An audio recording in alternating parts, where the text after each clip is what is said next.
മനുഷ്യ ജീവിതം എന്നത് 5 ഘട്ടങ്ങളിലൂടെ കടന്നു പോകുന്ന ഒരു വലിയ യാത്രയാണ്. ആലമുൽ അർവാഹിൽ തുടങ്ങി ആലമുൽ അർഹാമിലൂടെ ആലമുൽ ദുനിയാവിലെത്തി ബർസഖും കഴിഞ്ഞ് ആലമുൽ ആഖിറത്തിൽ അവസാനിക്കുന്ന ഒരു നീണ്ട യാത്രയാണ് മനുഷ്യന് ജീവിതം എന്ന് പറഞ്ഞാൽ. ഈ ഒരു യാത്രയിൽ പണിയെടുക്കാനുള്ള അമലുകൾ ചെയ്യാനുള്ള അവസരവും സ്വാതന്ത്ര്യവും അത് നൽകപ്പെട്ടത് ദുനിയാവിലെ ജീവിതത്തിൽ മാത്രമാണ് എന്നുള്ളതാണ് മനുഷ്യനെ സംബന്ധിച്ച് വലിയൊരു പരീക്ഷണം. ആ പണി എങ്ങനെ ആയിരിക്കണം എന്നതും അല്ലാഹു സുബ്ഹാനഹു വ തആല നമ്മളെ പഠിപ്പിച്ചു തരാണ്.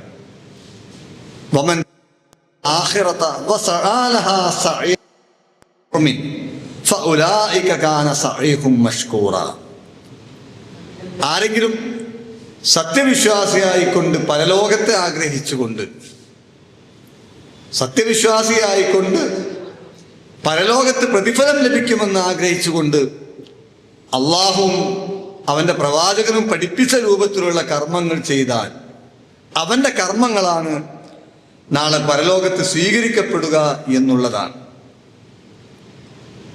എന്നാൽ ഈ പരലോക ചിന്തയിൽ നിന്ന് നമ്മളെ വഞ്ചിച്ച് കളയുന്ന, തെറ്റിച്ച് കളയുന്ന ഒരുപാട് കാര്യങ്ങളെക്കുറിച്ച് വിശുദ്ധ ഖുർആൻ നമ്മളെ മുന്നറിയിപ്പ് നൽകുന്നുണ്ട്.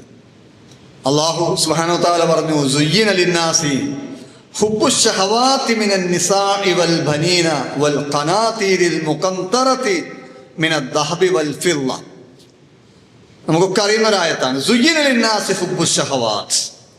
മനുഷ്യൻ അല്ലാഹു സുബ്ഹാനഹു വ തആല ദുനിയാവിലെ ചില കാര്യങ്ങളോട് വല്ലാത്ത മുഹബ്ബത്ത് ഉണ്ടാക്കിയിരിക്കുന്നു എന്നാണ്.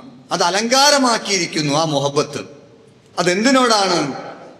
നിസാഇ, ഭാര്യമാരോടും അതുപോലെ സ്ത്രീകളോടുമുള്ള ഒരു സ്നേഹം മനുഷ്യനുണ്ടാകുന്ന ഒരു മുഹബ്ബത്ത് ഉണ്ടാകും. അതിനുവേണ്ടി എന്തും ചെയ്യാൻ വേണ്ടി, എന്തും പ്രവർത്തിക്കാൻ വേണ്ടി തയ്യാറാകുന്നു. അങ്ങനെ ഉള്ള ചില ആളുകളുണ്ട് എന്നാണ്. അത് അല്ലാഹു സുബ്ഹാനഹു വ തആല മനുഷ്യൻ അങ്ങനെ ആക്കി വെച്ചതാണ്. അതുപോലെ തന്നെ വൽ ബനീന, മക്കൾക്ക് വേണ്ടി, അല്ലെ മക്കളെ കൊണ്ട് ദുനിയാവിൽ ചില ആളുകളെ അല്ലാഹു പരീക്ഷിക്കുന്നു. ധാരാളം മക്കളെ നൽകുന്നു, മക്കൾക്ക് കണ്ടമാനം അവസരങ്ങൾ നൽകുന്നു, അവർക്ക് സമ്പത്ത് നൽകുന്നു. അതുവഴി അല്ലാഹു ആ മക്കളെ കൊണ്ട് പറഞ്ഞാൽ കേൾക്കാത്ത രൂപത്തിലും അല്ലെങ്കിൽ പറഞ്ഞാൽ കേൾക്കുന്ന രൂപത്തിലൊക്കെ മനുഷ്യനെ പരീക്ഷിച്ചു കൊണ്ടിരിക്കുന്നു. നമ്മൾ ചുറ്റും കാണുന്ന കാര്യങ്ങളാണ്. അതുപോലെ തന്നെ അല്ലാഹു പറഞ്ഞു, വൽ ഖനാതീരിൽ മുഖന്തറ, കൂമ്പാരമാക്കി വെച്ചിട്ടുള്ള ചില കൂമ്പാരങ്ങൾ, മിനദ് ദഹബി വൽ ഫിദ്ദ, വെള്ളിയുടെയും സ്വർണത്തിന്റെയും കൂമ്പാരങ്ങൾ. ഇതും മനുഷ്യന് വലിയ അലങ്കാരമാണ്. ഈസാ നബി അലൈഹി സ്വലാമിന്റെ ഒരു സംഭവം നമുക്ക് കാണാൻ സാധിക്കും. മഹാനായ ഈസാ നബി അലൈഹി സ്വലാമും തൻ്റെ ഒരു ശിഷ്യനും ഒരു യാത്ര പോയിക്കൊണ്ടിരിക്കുകയാണ്. യാത്ര പോകുന്ന സമയത്ത് വഴിക്ക് വെച്ച് ഈസാ നബി അലൈഹി സ്വലാം തൻ്റെ ശിഷ്യനോട് പറഞ്ഞു, നീ അങ്ങാടി പോയിട്ട് 3 അപ്പങ്ങൾ വാങ്ങി വാങ്ങാം. 3 അപ്പങ്ങൾ. ശിഷ്യൻ പോയി 3 അപ്പം വാങ്ങി വരുന്ന വഴിക്കും എങ്ങനെ ആലോചിക്കുക, ഞാനും ഈസാ നബി മാത്രമേ ഉള്ളൂ, എന്തിനാ 3 എണ്ണം? 2 എണ്ണം മതിയല്ലോ, 1 ഞാൻ തിന്നാന്ന് വിചാരിച്ച് തിന്നു കളഞ്ഞു. തിരിച്ച് ഈസാ നബിന്റെ അടുത്ത് എത്തിയപ്പോൾ 2 അപ്പങ്ങളാണ് കൊടുത്തത്. ഈസാ നബി ചോദിച്ചു, മോനെ ഞാൻ 3 എണ്ണം വാങ്ങാൻ പറഞ്ഞിരിക്കണല്ലോ, 3ാമത്തത് എവിടെ? ഇല്ല, 2 എണ്ണേ കിട്ടിയിട്ടുള്ളൂ എന്നാണ്. അങ്ങനെ കുറച്ച് മുന്നോട്ട് പോയപ്പോൾ വീണ്ടും ഈസാ നബി ചോദിക്കുകയാണ്, മോനെ സത്യം പറയും, ആ അപ്പം നീ എന്ത് ചെയ്തു 3ാമത്തത്? ഇവൻ പറഞ്ഞു, ഇല്ല, 2 എണ്ണേ കിട്ടിയിട്ടുള്ളൂ എന്നാണ്.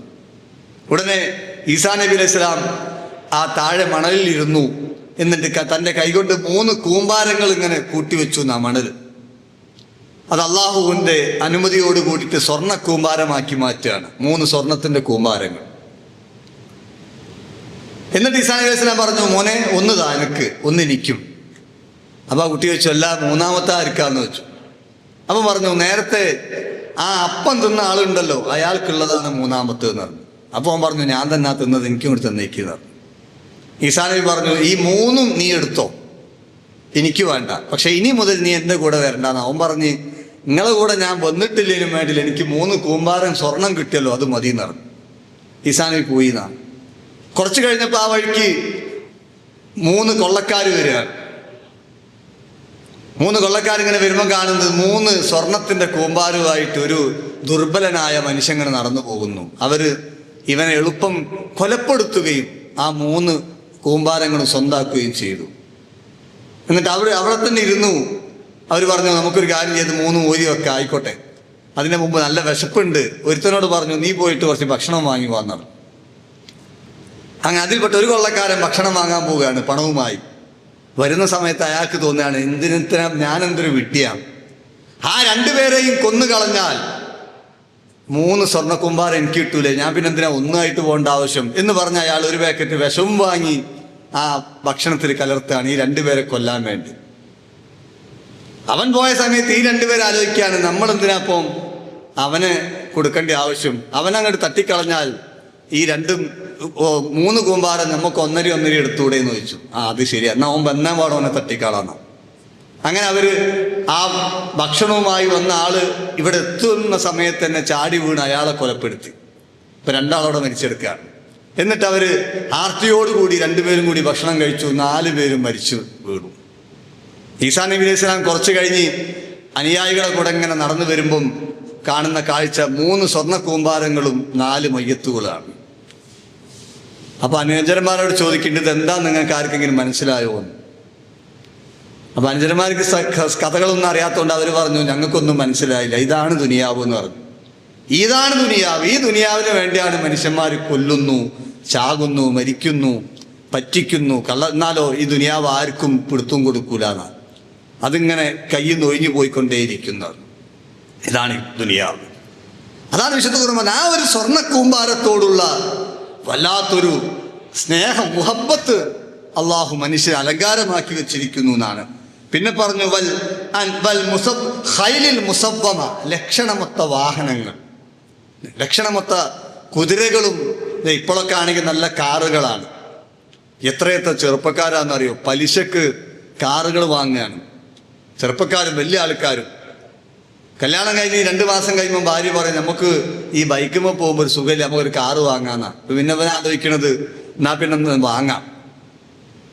അങ്ങനെ നീയത്തച്ചിട്ട് അന്ന് പത്രം വായിക്കുമ്പോണ്ടാവും, ഇതാ EMI, ലോ EMI 8% പലിശക്ക് കാറ് കൊടുക്കുന്നു. ഓ നേരെ പോവുകയാണ്. അങ്ങനെ പലിശയുടെ ഏർപ്പാടിലോ പെടുന്നു. എന്നിട്ട് കാറ് വാങ്ങുന്ന ആൾക്കാർ, ബൈക്ക് വാങ്ങുന്ന ആൾക്കാർ, ഫ്ലാറ്റുകൾ വാങ്ങുന്നവർ, ഇങ്ങനെ ആ വാഹനങ്ങളും സമ്പത്തും സ്വന്തമാക്കാൻ വേണ്ടി ഹറാമിലേക്ക് പ്രവേശിക്കുന്ന മനുഷ്യന്മാർ. ഇതിനോട് അള്ളാഹു ഒരു മുഹബത്ത് ഉണ്ടാക്കി വെച്ചിരിക്കുന്നു എന്നാണ്. പിന്നെ ഖുർആൻ പറഞ്ഞു, മൃഗങ്ങളും കൃഷിസ്ഥലങ്ങളും, ഇതിനോടൊക്കെ മുഹബത്ത് ഉണ്ടാക്കി വെച്ചിരിക്കുന്നു. എന്നിട്ട് അള്ളാഹ് പറയാണ്, ഇതൊക്കെ ദുനിയാവിലെ ചില വിഭവങ്ങൾ മാത്രമാകുന്നു എന്നാണ്. ചില വിഭവങ്ങളാകുന്നു. എന്നാലോ ആ സുഖങ്ങൾ എത്ര നിങ്ങൾക്ക് അനുഭവിക്കാൻ കഴിഞ്ഞാലും വമൽ ഹയാത്തു ദുനിയ ഫിൽ ആഖിറതി ഇല്ലൽ മതാ. അതാണ് വമൽ ഹയാത്തു ദുനിയ. ഈ ദുനിയാവിലെ ജീവിതം ഉണ്ടല്ലോ, അത് പരലോകത്തോട് തട്ടിച്ചു നോക്കുമ്പം നിസ്സാരമാകുന്നു എന്നാണ്. അല്ലാഹുവിന്റെ റസൂൽ പറഞ്ഞു, മൗഇല സൗതും ഫിൽ ജന്നത്തി ഖൈറും മിനദ് ദുനിയ വമാ ഫീഹാ. മൗഇലത്തു സൗത്ത്, ഒരു ചാട്ടവാറിന്റെ വടി വെക്കാനുള്ള സ്ഥലം നിങ്ങൾക്ക് സ്വർഗത്തിൽ കിട്ടുകയാണെങ്കിൽ ഖൈറും മിനദ് ദുനിയ വമാ ഫീഹാ, ഈ ദുനിയാവ് മുഴുവനും, ദുനിയാവിലെ മുഴുവൻ വസ്തുക്കളും കിട്ടുന്നതിനേക്കാൾ നിങ്ങൾക്ക് ഖൈറാകുന്നു എന്നറിഞ്ഞു. അതാണ് ദുനിയാവ്, അതാണ് പരലോകം. ആ ദുനിയാവിനെയും പരലോകത്തെയും ആ രൂപത്തിൽ തന്നെ മനസ്സിലാക്കുക എന്നുള്ളതാണ്. മഹാനായ ഇമാം ഗസാലി റഹിമഹുല്ല വളരെ രസകരമായിട്ട് ദുനിയാവിനെ അവതരിപ്പിക്കുന്നുണ്ട്. ഗസാലി റഹിമഹുല്ല പറയാണ്, ഒരിക്കലും ഒരു മനുഷ്യനിങ്ങനെ യാത്ര പോയിക്കൊണ്ടിരിക്കുന്ന സമയത്ത് അയാളെ പിന്നാലെ ഒരു ക്രൂരനായ സിംഹം അയാളെ പിടിക്കാൻ വേണ്ടി പിന്നാലെ കൂടുകയാണ്. അയാള് നേരെ മുമ്പിൽ കണ്ട കാട്ടിലേക്ക് ഓടുന്നു. രക്ഷപ്പെടാൻ വേണ്ടി ഓടുന്ന സമയത്ത് ഒരു പൊട്ടക്കിണർ കാണുന്നു. മൂപ്പരൊന്നും നോക്കിയില്ല, ആ പൊട്ടക്കിണറിലേക്ക് ചാടുകയാണ്. ചാടുന്ന സമയത്ത് അയാൾക്ക് ഒരു വള്ളിയിൽ പിടുത്തം കിട്ടി. അയാൾ ആശ്വസിച്ചു, ആകും നിരത്തെത്തിയിട്ടില്ലല്ലോ. എന്നിട്ട് ആ വള്ളിയിൽ ഇങ്ങനെ തൂങ്ങി നിൽക്കുകയാണ്. മുകളിലേക്ക് നോക്കിയപ്പോൾ അത് ആ സിംഹം കിണറിന്റെ മുഖത്ത് തന്നെ ഇങ്ങനെ വായ പൊടിച്ച് നിൽക്കുകയാണ്. എങ്ങനെയെങ്കിലും ഒന്ന് ഇയാളെ പിടിക്കണം, സിംഹത്തിനതാണ്. അയാൾ വിചാരിച്ചു എന്നാലൊരു കാര്യം ചെയ്യാന്ന്, താഴേക്കൊന്ന് നോക്കട്ടെ എന്നാണ്. താഴേക്ക് നോക്കിയപ്പം ഒരുപാട് പാമ്പുകൾ ഇങ്ങനെ നല്ല പണം വിടർത്തിക്കൊണ്ട് ഇങ്ങനെ ആടിക്കളിക്കുകയാണ്. അപ്പൊ മൂപ്പർക്ക് ഒരു കാര്യം മനസ്സിലായി, ഇനിയിപ്പോ താഴേക്ക് പോയാലും രക്ഷപ്പെടൂല, മുകളിലേക്ക് പോയാലും രക്ഷപ്പെടൂല. അങ്ങനെ മൂപ്പർ ഇങ്ങനെ ബേജാറിൽ ഇങ്ങനെ നിൽക്കുന്ന സമയത്ത് വെറുതെ ഇങ്ങനെ മുകളിലേക്ക് നോക്കിയപ്പോണ്ട് ആ പിടിച്ചു നിൽക്കുന്ന വള്ളി 2 എലികൾ ഇങ്ങനെ കാർന്ന് തിന്നുകൊണ്ടിരിക്കുകയാണ്. ആ മനുഷ്യൻ വിചാരിച്ചു, പടച്ച റബ്ബേ, ഇതെങ്ങാനും പൊട്ടിക്കഴിഞ്ഞാൽ എൻ്റെ അവസ്ഥ എന്തായിരിക്കും, ഇനിയിപ്പോ മുകളിലേക്ക് കയറിപ്പോയാൽ എൻ്റെ അവസ്ഥ എന്താണ്? അങ്ങനെ ബേജാറായി നിൽക്കുന്ന സമയത്ത് മൂപ്പരിങ്ങനെ നോക്കുമ്പോൾ പെട്ടെന്ന് മുഖത്തേക്ക് എന്തോ ഒരു തുള്ളി ഇറ്റുകയാണ്. അപ്പം ഇങ്ങനെ നാവുകൊണ്ടൊന്ന് ഇങ്ങനെ ആക്കി നോക്കിയപ്പം ലേശം തേനാണ്, നല്ല മധുരമുള്ള തേന്. പിന്നെ മൂപ്പര് വേഗം നാവ് പുറത്തിട്ട് ഇങ്ങനെ നിൽക്കുന്നു എന്നാണ്. കുറേ നേരം ആ തേനിങ്ങനെ ഉറ്റുമ്പം മൂപ്പര് ഓരോ തുള്ളി ഇങ്ങനെ കുടിച്ചുകൊണ്ടിരുന്നു. മൂപ്പര് മറന്നു പോവുകയാണ് മുകളിലുള്ള സിംഹത്തെയും താഴെയുള്ള പാമ്പുകളെയും ആ വള്ളി മുറിച്ചുകൊണ്ടിരിക്കുന്ന എലികളെയും മറന്നുപോയിട്ട് ഇങ്ങനെ സന്തോഷത്തോടു കൂടി തേൻ കുടിക്കുകയാണ്. ഗസാലി ഇമാം പറയാണ്, ഇതാണ് മനുഷ്യൻ. എന്നാൽ അദ്ദേഹം വിശദീകരിക്കുന്നുണ്ട്, ആ വള്ളി ഉണ്ടല്ലോ അതാണ് അയാളുടെ ആയുസ്. ആ 2 എലികൾ എന്ന് പറഞ്ഞാൽ രാവും പകലുമാണ്. അയാളുടെ ആയുസ്സിനെ 2 എലികൾ ഇങ്ങനെ രാവും പകലായിട്ട് മുറിച്ചുകൊണ്ടിരിക്കുന്നു. അയാൾ കുഴിയിലെ പാമ്പുകൾ എന്ന് പറഞ്ഞാൽ നരകമാകുന്നു. ആ നരകത്തിലേക്ക് അയാൾ ഏത് നിമിഷവും വീഴാനുള്ള അവസരമുണ്ട്. എന്നിട്ടും മരണമാകുന്ന സിംഹത്തിൽ നിന്ന് അയാൾ ഓടി രക്ഷപ്പെടുമ്പം ഒരിത്തിരി തേൻ കിട്ടിയപ്പം അത് ആസ്വദിക്കുന്ന പോലെയാകുന്നു ദുനിയാവ് മനുഷ്യൻ ആസ്വദിച്ചു കൊണ്ടിരിക്കുന്നത് എന്ന് അദ്ദേഹം പറയാണ്. മഹാനായ റസൂലുള്ളാഹി സ്വല്ലല്ലാഹി അലൈഹി വസല്ലമ പറഞ്ഞു, വലില്ലാഹി മദ്ദുനിയാ ഫിൽ ആഖിറതി ഇല്ലാ മിസ്ലു മാ യജ്അലു അഹദുക്കും ഇസ്ബഅഹു ഫിൽ യം. അല്ലാഹുവിന്റെ റസൂൽ ഇങ്ങനെ പറയാണ്, നിങ്ങൾ ആരെങ്കിലും സമുദ്രത്തിലേക്ക് തന്റെ വിരലുകളിട്ട് ഒന്ന് ഉയർത്തിയാൽ എത്ര വെള്ളം നിങ്ങളെ വിരലിന്റെ അറ്റത്തുണ്ടാകും? സായികള് പറഞ്ഞു, ഒരൊറ്റ തുള്ളി വെള്ളം ഉണ്ടാകുള്ളൂ റസൂലേ. എങ്കിൽ നിങ്ങൾ ആലോചിക്കണം, ആ മടങ്ങി വരുന്ന വെള്ളത്തെ എത്രയുള്ളൂ ദുനിയാവിലെ ആയുസ് നിങ്ങൾക്ക്. നമ്മൾ വിചാരിക്കും നമുക്കൊക്കെ ഒരുപാട് ആയുസ്സുണ്ട്, അള്ളാഹു നമുക്കൊക്കെ ദീർഘായുസ്സും ആരോഗ്യവും നൽകി അനുഗ്രഹിക്കുമാറാകട്ടെ. അപ്പൊ അള്ളാഹ് ചോദിക്കുന്ന ഒരു ചോദ്യമുണ്ട്, യാ അയ്യുഹല്ലദീന ആമനു, അല്ലയോ സത്യവിശ്വാസികളെ, മാ ലക്കും ഇദാ ഖീല ലഹും, നിങ്ങളോട് അള്ളാഹുവിന്റെ മാർഗത്തിലേക്ക് പുറപ്പെടാൻ പറഞ്ഞാൽ, അള്ളാഹിന്റെ മാർഗത്തിൽ പണിയെടുക്കാൻ പറഞ്ഞാൽ നിങ്ങൾക്ക് എന്താണ് സംഭവിച്ചു പോകുന്നത്? ഇൻഫിറു ഫീ സബീലില്ലാഹി വസാഖൽതും ഫിൽ അർളി, നിങ്ങൾ ഭൂമിയിലേക്ക് ആഴ്ന്നു നിൽക്കുകയാണോ എന്നാണ്. അള്ളാഹിന്റെ മാർഗത്തിൽ എന്നെ പണിയെടുക്കാൻ പറഞ്ഞാൽ നിങ്ങൾ ദുനിയാവാണ് വലുതെന്ന് വിചാരിച്ചിട്ട് ആ ദുനിയാവിൽ ഇങ്ങനെ പൂണ്ടു നിൽക്കുകയാണോ? ആ റളിയത്തും മിൻ ഹയാത്തി ദുനിയാ മിനൽ ആഖിറ, നിങ്ങൾ ഈ പരലോകത്തെക്കാളും ദുനിയാവിനെയാണോ തൃപ്തിപ്പെടുന്നത്? ഫമാ മതാഉൽ ഹയാത്തി ദുനിയ ഫിൽ ആഖിറതി ഇല്ലാ ഖലീൽ. നിങ്ങൾ മനസ്സിലാക്കിക്കോളി, നിങ്ങൾ സുബഹിക്ക് പോകാതെ കിടന്നുറങ്ങുന്ന, നിങ്ങൾ ജമാഅത്തിന് പോകാതെ കിടന്നുറങ്ങുന്ന, നിങ്ങൾ ഖുർആൻ ക്ലാസ്സിന് പോകാതെ കിടന്നുറങ്ങുന്ന ആ വീടും ആ സ്ഥലവും ആ റൂമും അതൊക്കെ ഈ ചില്ലറ വമൽ ഫിൽ ആഖിറതി ഇല്ലാ ഖലീൽ, വളരെ ചെറിയ ലളിതമായ ഏറ്റവും ചെറുപ്പമുള്ള ഏറ്റവും കുറഞ്ഞൊരു സമയം മാത്രമാകുന്നു എന്നാണ്. മനുഷ്യന്റെ ജീവിതം അങ്ങനെയാണ്. നമ്മളൊന്ന് ആലോചിച്ച് നോക്കി, പള്ളികളൊക്കെ ഇപ്പോൾ റമദാൻ കഴിഞ്ഞിട്ട് 1 മാസം കഴിഞ്ഞിട്ടുള്ളൂ, അപ്പോഴേക്കും പള്ളികളൊക്കെ കാലിയായി തുടങ്ങി. 1 സ്വഫ് 1.5 സ്വഫ് ആളുകൾ ആ പള്ളിയിലൊക്കെ ഉള്ളത്. ജമാഅത്തിന് ആളുകൾ എന്തോ ഒന്ന് മടിച്ചു നിൽക്കണ പോലെയാണ്. എന്നാലോ അതേസമയം ഡോക്ടറെ കാണിച്ചു, ഡോക്ടർ പറഞ്ഞു ഷുഗർ ഉണ്ട് അല്ലെങ്കിൽ കൊളസ്ട്രോൾ ഉണ്ട്, നിങ്ങളൊന്ന് നടക്കണം എന്ന് പറഞ്ഞാൽ പിന്നെ ഒന്നും ഓർമ്മയില്ല. ആണും പെണ്ണും ഒക്കെ രാവിലെ അങ്ങനെ കൈ വീശി നടക്കണ്ടാൽ തന്നെ പേടിയാവും. ആ രൂപത്തിൽ ആൾക്കാർ ആ വാക്കുകൾ സ്വീകരിക്കാണ്. കാരണം ഓന് ആഗ്രഹം ജീവിക്കാനാണ്. എന്നാൽ അള്ളാഹ് പറഞ്ഞു, ഞാൻ തന്ന ആയുസ് നിങ്ങൾക്ക് ഉണ്ടാകുകയുള്ളൂ. ഒരാൾക്കും അള്ളാഹു നൽകിയ ആയുസ്, ഒരു മനുഷ്യനും അള്ളാഹു സുബ്ഹാനഹു വ തആല അവന്റെ ആയുസ് അള്ളാഹ്ക്ക് ഇഷ്ടമില്ലെങ്കിൽ നീട്ടിക്കൊടുക്കില്ല എന്നുള്ളതാണ്. മൈക്കിൾ ജാക്സൺ അറിയില്ലേ നമുക്ക്? മൈക്കിൾ ജാക്സന് മരണത്തെ ഭയങ്കര പേടിയുള്ള ഒരാളായിരുന്നു. കാരണം മൂപ്പർക്ക് ഓരോ പരിപാടിയിലും ഓരോ ഗാനമേളം നടന്നു കഴിഞ്ഞാലും കോടികള് ആസ്തിയുള്ള ഒരാളായിരുന്നു, കോടികളെ വരുമാനമുള്ള ആളായിരുന്നു മൈക്കിൾ ജാക്സൺ. ഹോളിവുഡിലെ ഏറ്റവും വരുമാനമുള്ള ഒരു മ്യൂസീഷ്യനാണ്, സംഗീതജ്ഞനാണ്. അതുകൊണ്ട് തന്നെ മൂപ്പര് മരിക്കാതെക്കാൻ വേണ്ടിയിട്ട് 50 ഡോക്ടർമാരെ എല്ലാ സമയത്തും ഒരുക്കി വെച്ചിരുന്നു എന്നാണ്.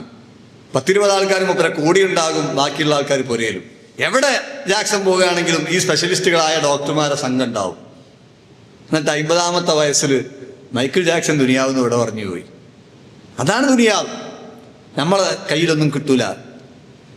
ഹിന്ദി നടനായ പുനീത് രാജ്പുത്ത്, നിങ്ങൾ വിചാരിക്കേണ്ട എല്ലാ സിനിമ നടന്മാരെ പേര് പറയാമെന്ന് വിചാരിക്കേണ്ട. പുനീത് രാജ്പുത്ത് അയാൾ പറഞ്ഞ മാതിരി ആരോഗ്യം നോക്കുന്ന ഒരു നടനായിരുന്നു. വീട്ടില് വലിയ ഒരു ആധുനിക ജിംനാസിയാണ് മൂപ്പര് സ്ഥാപിച്ചത്. എന്തിനാന്ന് വെച്ചാൽ സ്ഥിരമായിട്ട് എക്സസൈസ് ചെയ്യാൻ വേണ്ടി. അതിന് ഒരുപാട് ട്രെയിനർമാരും. മൂപ്പര് മരിച്ച അങ്ങനെ തന്നെയാണ്. ആ ജിമ്മിൽ കുഴഞ്ഞു വീണിട്ടാണ് മൂപ്പര് മരിച്ചത്. ഇതാണ് ദുനിയാവ്. നമ്മൾ ഒന്ന് കണക്കൂട്ടും, അള്ളാഹു സുബ്ഹാനഹു വ തആല മറ്റൊന്ന് കണക്കൂട്ടുന്നു എന്നാണ്. അപ്പൊ അതുകൊണ്ട് തന്നെ നമ്മൾ മനസ്സിലാക്കണം, അള്ളാഹു സുബ്ഹാനഹു വ തആല ഈ ദുനിയാവിനെ വളരെ മനോഹരമായിട്ട് നമുക്ക് പറഞ്ഞു തരുന്നുണ്ട്. അത് മാത്രം മതി ദുനിയാവ് എന്താന്ന് മനസ്സിലാകാൻ. അള്ളാഹ് പറയാണ്, ഒന്നാമതായിട്ട് അള്ളാഹ് പറഞ്ഞു, ദുനിയാവ് എന്ന് പറഞ്ഞാൽ കുറെ കളികളാകുന്നു എന്നാണ്. ദുനിയാവ് അങ്ങനെയാണ്. കുറേ കൊല്ലം മനുഷ്യൻ ജനിച്ചിട്ട് 10-12 വയസ്സ് വരെ അങ്ങനെ കളിച്ചുകൊണ്ടിരിക്കുന്ന നടക്കുകയാണ്. കളിപ്പാട്ടങ്ങളും ടോയ്സും ആയിട്ട് എത്ര പീടികകളാണ് നമ്മളെ ഈ റോഡ് സൈഡിലുള്ളൊക്കെ ഉള്ളത്. ഒക്കെ ടോയ്സ് പീടികകളാണ്. അവിടെ ഒക്കെ ആയിരക്കണക്കിന് ഉറുപ്പിന്റെ കച്ചവടം നടക്കുന്നുണ്ട്. ആരാപ്പത് വാങ്ങിക്കൊണ്ടോണ്? മനുഷ്യന്മാരെന്ന്. ആർക്കാ വാങ്ങിക്കൊണ്ടോണത്? കുട്ടികൾക്ക് കളിക്കാനാണ്. കുട്ടികളെ കയ്യിലൊക്കെ ഇപ്പൊ ഹറമിൽ പോലും കുട്ടികളെ കയ്യിലൊക്കെ ഇങ്ങനെ കാണാം, തോക്കൊക്കെ ആയിട്ടാ ചെറിയ കുട്ടികൾ ഇങ്ങനെ കളിക്കാനാണ്. ഡുഡു എന്നല്ലേ ആൾക്കാരെ കൊണ്ട് ഇങ്ങനെ ഓൽക്കറിയില്ലല്ലോ ഹറമാണ്, തോക്ക് ചൂണ്ടാൻ പറ്റില്ല എന്നൊന്നും. പക്ഷെ കുട്ടികൾക്ക് അറിയില്ല, കുട്ടികളെ കയ്യിലെ കളിസാധനങ്ങളാണ്.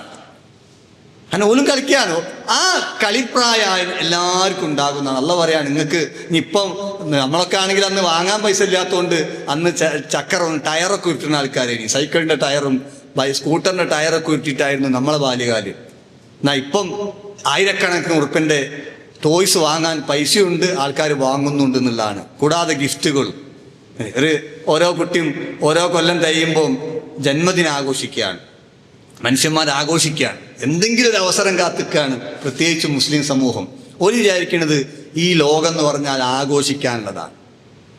ഒക്കെ happy, be happy, eat drink and B Maria. തിന്നുക, കുടിക്കുക, ആസ്വദിക്കുക, കേക്ക് മുറിക്കുക. ഒരു കൊല്ലം ദുനിയാവിൽ ജീവിച്ചതിന് കേക്ക് മുറിക്കാൻ എന്താ പൈലുള്ളത്? എല്ലാവരും ഉണ്ടല്ലോ ദുനിയാവിൽ. എത്ര ജീവജാലങ്ങളുണ്ട്, ആയിരക്കണക്കിന് ജീവജാലങ്ങളും മൃഗങ്ങളും ജന്തുക്കളും നമ്മളെ ദുനിയാവിലുണ്ട്. ഓലാരും ബർത്ത്ഡേ ആഘോഷിക്കാറില്ല. എന്നാൽ മനുഷ്യന്മാർ ആഘോഷിക്കുക. കാരണം ഓനക്ക് ആഘോഷിക്കാൻ വേണ്ടിയല്ല, എന്തെങ്കിലും ആഘോഷിക്കാൻ എന്തെങ്കിലും ഒരു വകുപ്പുണ്ടോ എന്ന് വെച്ചടക്കുക. അപ്പം കൊല്ലം കഴിയുമ്പം സന്തോഷത്തോടു കൂടി കേക്ക് വാങ്ങിക്കൊണ്ടുവന്ന് മുറിക്കുന്നു, ഗിഫ്റ്റ് കൊടുക്കുന്നു, സമ്മാനം ഇങ്ങോട്ട് വാങ്ങുന്നു, അങ്ങോട്ട് കൊടുക്കുന്നു. ഇങ്ങനെ ആഘോഷിക്കാൻ പള്ളയിലുണ്ടായാലും അങ്ങനെ തന്നെ കേട്ടോ.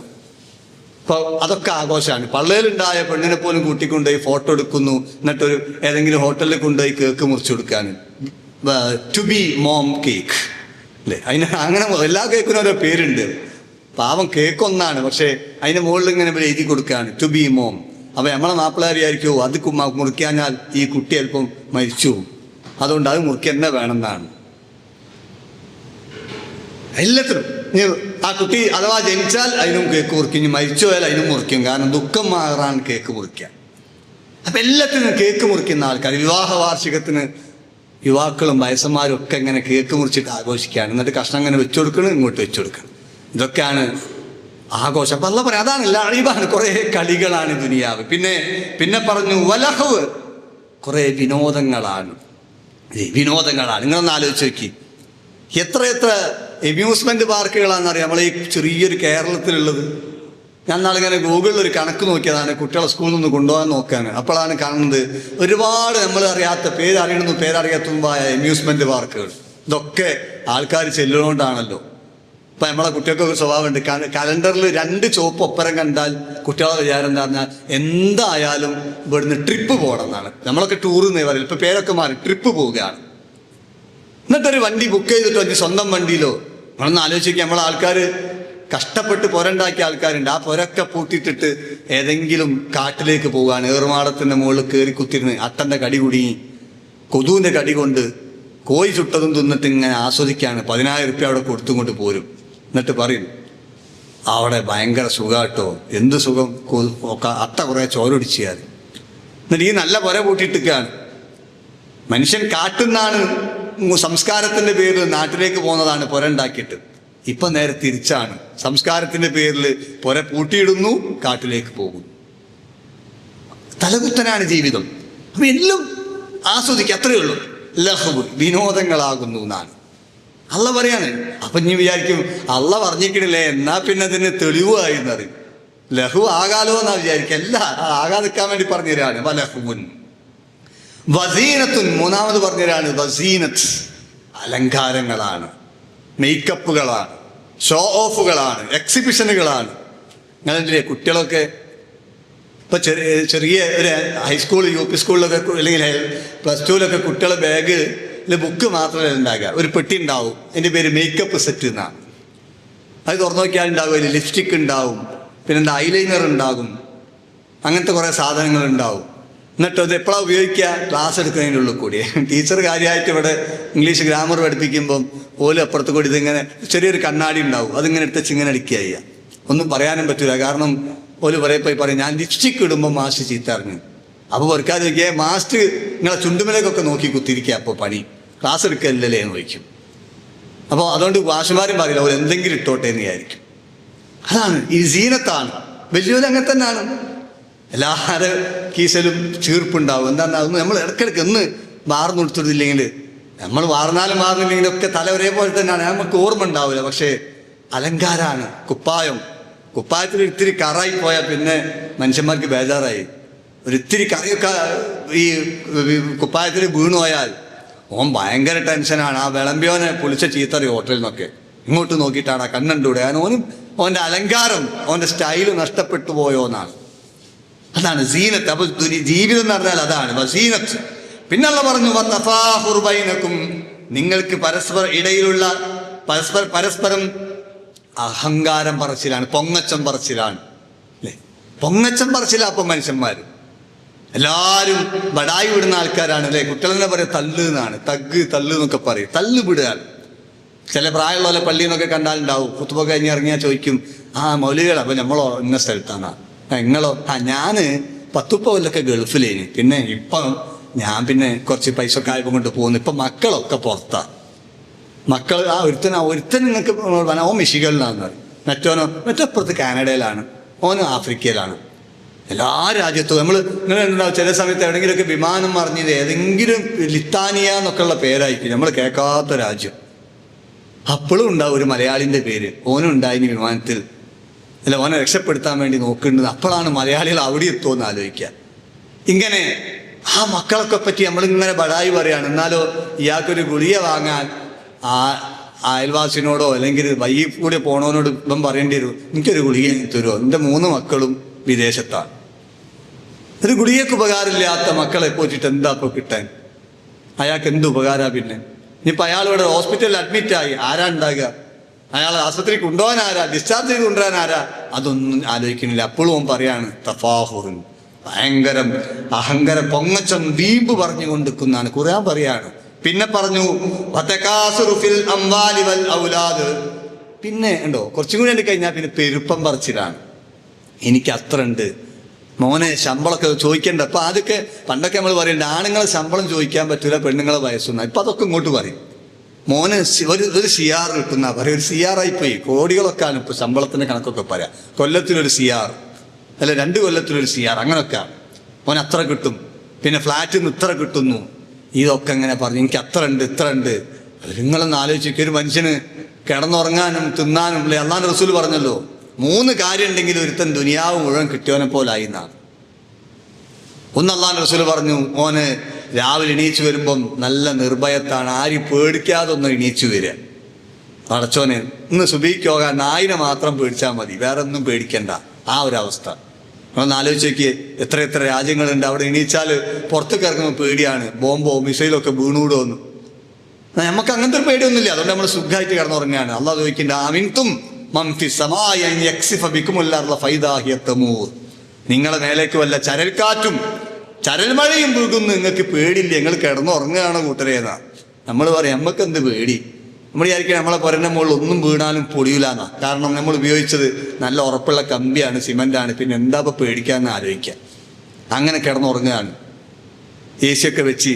അതിന് രാത്രി മുഴുവൻ ഇപ്പം ഇതെല്ലാവരും ഇപ്പം അങ്ങനെയാണ്. ഇപ്പം ഒക്കെ എല്ലാ ദിവസവും ഖിയാമുല്ലയിലാണ്. പണ്ടൊക്കെ ഈ മറ്റേ ഇതാണ് ഈ രാത്രിനെ ഹയാത്താക്കുന്ന കുട്ടികളാണ്. ചെറുപ്പക്കാരും വലിയവരൊക്കെ ഇപ്പം അങ്ങനെയാണ്, എല്ലാവരും രാത്രിനെ ഹയാത്താക്കുകയാണ്.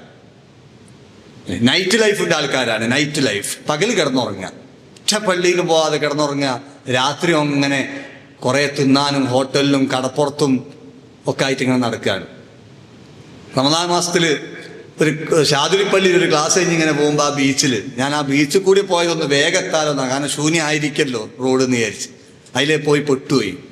100 കണക്കിന് ആണും പെണ്ണും ഇങ്ങനെ റോഡിൻ്റെ മുകളിൽ, കടലിനേക്കാൾ ആൾക്കാരാണ്, റോഡ് മറച്ചും ആൾക്കാർ, മനുഷ്യക്കടൽ. നോക്കുമ്പോൾ അപ്പുറത്തുപ്പുറത്തൊക്കെ കോഴി ഇട്ടത്, തൂങ്ങി ചത്ത കോയും തിരിഞ്ഞ് ചത്ത കോഴികളൊക്കെ വരിക്കിങ്ങനെ ചുട്ടുകൊണ്ടിരിക്കുകയാണ്. ഇതൊക്കെ വാങ്ങി തിന്നിട്ട് ഇങ്ങനെ വന്നടക്കുക. പിറ്റേന്ന് രാവിലെ കിടന്നുറങ്ങും ചെയ്യും. അതാണ് ഓൻ്റെ നോമ്പ്. തനി യൂറോപ്യനൈസേഷൻ നടന്നുകൊണ്ടിരിക്കുകയാണ്. എല്ലാവരും അങ്ങോട്ടാണ് നോക്കുന്നത്, ലുക്കിംഗ് ടു ദ വെസ്റ്റ്. അവിടുത്തെ ജീവിതവും അത് ഭയങ്കര ജീവിതമാണ്. അതാണ് നമ്മളെ കുട്ടികളൊക്കെ ഇപ്പോൾ അവിടെ പഠിക്കാൻ പോകുന്നതുകൊണ്ട് പോലും കാണാൻ അവിടുത്തെ ജീവിതം. അപ്പോൾ ഓൻ വിചാരിക്കുകയാണ് എന്നാൽ അതാണോ ഒറിജിനൽ ജീവിതം. ഓലാരാണ് കൂട്ടരെ? ഒരു സംസ്കാരമില്ലാത്ത ആൾക്കാരല്ലേ.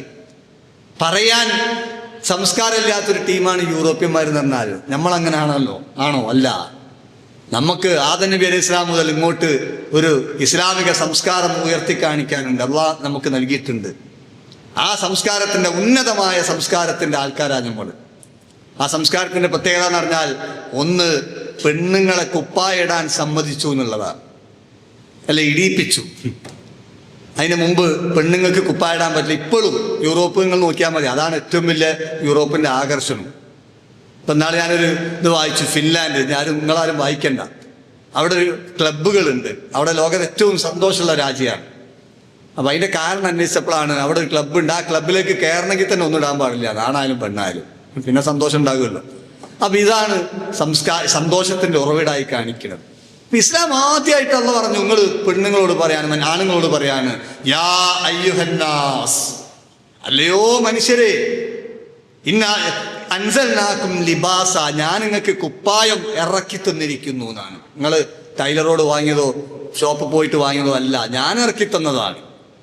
എന്തിനാണത്? യുവാരി സൗആത്തിക്കും, നിങ്ങളെ ഔറത്ത് മറയ്ക്കാനാണ് കുപ്പായത്തിൻ്റെ ലക്ഷ്യം. അതാണ്. നമ്മൾ ആലോചിച്ചാൽ മതി. ഇപ്പം നമ്മൾ അല്ലേ, ഇപ്പം ഞാനൊരു കുറച്ച് കൊല്ലം മുമ്പ് അമേരിക്കയിൽ പോയ സമയത്ത് കുറേ ആൾക്കാരെ കണ്ടിനി, പെണ്ണുങ്ങളൊക്കെ. അപ്പം ഞാൻ വിചാരിച്ചു, പടച്ചോന് ഈച്ചയ്ക്കൊന്നും കുറവില്ലേ പുറത്തെടുക്കാൻ. എന്നാൽ ഇപ്പം അമേരിക്കയ്ക്കൊന്നും പോകണ്ടെങ്കിൽ നിങ്ങൾ ഈ മാവ് റോഡിൽ ഇറങ്ങിയിരുന്നാൽ തന്നെ കാണാം അങ്ങനത്തെ കുറേ ആൾക്കാർ കുപ്പായ ഇട്ടണോ ചട്ടിക്കണ് എന്നാലോ ഒക്കെ കാണും ചെയ്യും. അങ്ങനത്തെ കുപ്പായ ഇട്ടും കൊണ്ട് നിൽക്കുകയാണ്. കുട്ടികളൊക്കെ അതിലേക്ക് മാറിക്കൊണ്ടിരിക്കുകയാണ്. അതാണ് കംഫർട്ടബിൾ എന്നാണ്. കാരണം my body my right choice, my life my choice. എൻ്റെ ജീവിതം എൻ്റെ തീരുമാനം. മൈ ബോഡി മൈ റൈറ്റ്സ്, എൻ്റെ ശരീരം എൻ്റെ അവകാശം. ഞാൻ ഇടും ഇതാക്കും, നിങ്ങൾക്ക് ഇപ്പം എന്താ? അത്രയേ ഉള്ളൂ, ഒന്നും പറയാൻ പറ്റൂല. ആ കോലത്തിലേക്ക് പോയി കൊണ്ടിരിക്കാൻ യൂറോപ്യനൈസേഷനാണ്. ഞാൻ ഹറമെന്ന് കുറച്ച് പ്രായമുള്ള ഒരാളിൻ്റെ കൂടെ കൂടി. അപ്പം ഞാൻ ചോദിച്ചു, നിങ്ങൾക്ക് എന്താ പണി വെച്ചു? അപ്പം അയാൾ തുർക്കിയിലൊരു ഇമാമാണ് പള്ളിയിൽ. അപ്പം ഞാൻ ചോദിച്ചു, എന്താണ്, what is a serious issue you face there എന്ന് ചോദിച്ചപ്പോൾ പറഞ്ഞത് യൂറോപ്യനൈസേഷനാണ്.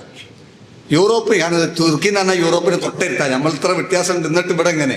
അപ്പം അവിടുത്തെ ആൾക്കാർ മുഴുവൻ ആ യൂറോപ്യന്മാരെ കണ്ടിട്ട് ഇങ്ങനെ മുസ്ലിങ്ങൾ ഇങ്ങനെ ആലോചിക്കുന്ന, വടച്ചോനെ അത് എന്ത് സുഖമാണോ അല്ലെ, കുപ്പായൊക്കെ എപ്പോഴും കാറ്റുകൊണ്ട് നടക്കാലോ എന്നാ പെണ്ണുങ്ങൾ വിചാരിക്കും. എന്നിട്ട് ആ കോലത്തിലേക്ക് മാറുമ്പം കണ്ടിക്കാനേ ഈ മാമനെ പോലുള്ള ആൾക്കാർക്ക് കഴിയുന്നുള്ളൂ. മുപ്പരതാ പറഞ്ഞ, ആരോടും പറയാൻ പറ്റൂല, നമ്മൾ നന്നാകാന്നല്ലാതെ വേറൊരു നിവൃത്തില്ല എന്ന് പറഞ്ഞു.